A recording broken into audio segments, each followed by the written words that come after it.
A live look at downtown Grand Rapids now. Rhetoric already heating up in the campaign to increase your Grand Rapids City income tax rates. And the vote isn't until May 4th.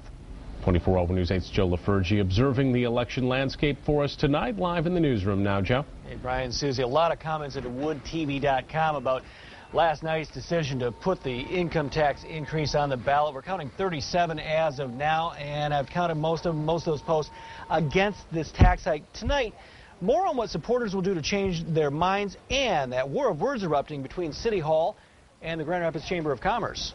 If you live in the city of Grand Rapids, expect a knock on your door from off-duty members of the city's police and fire unions. Grand Rapids Police Officers Association President Dave Leonard says union members will hit the streets as part of a larger public information campaign. And it won't be cheap. I think there is going to be money. Obviously, I can't speak to that individually. We have a board meeting next Monday night, and that's going to be number one topic on the agenda. We're hoping to not make this a business versus labor issue. But it may be too late for that. I've seen businesses that are saying, I can't keep my doors open. One more tax is the last thing they need. The Chamber of Commerce and City Hall have entered a war of words over the issue.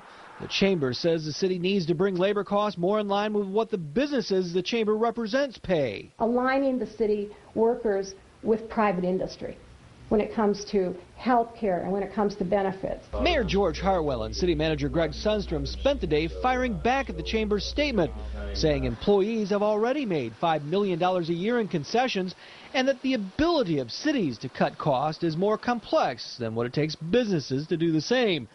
But the Chamber's opposition isn't the only challenge for supporters. Remember 95 officers in 1995?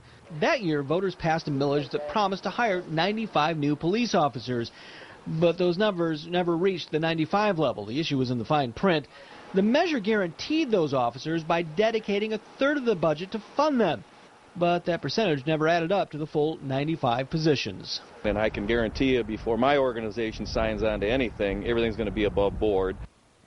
Now, if you want to read more about that kind of war of words between the Chamber of Commerce and City Hall, we have it word for word. You can go to our website at woodtv.com.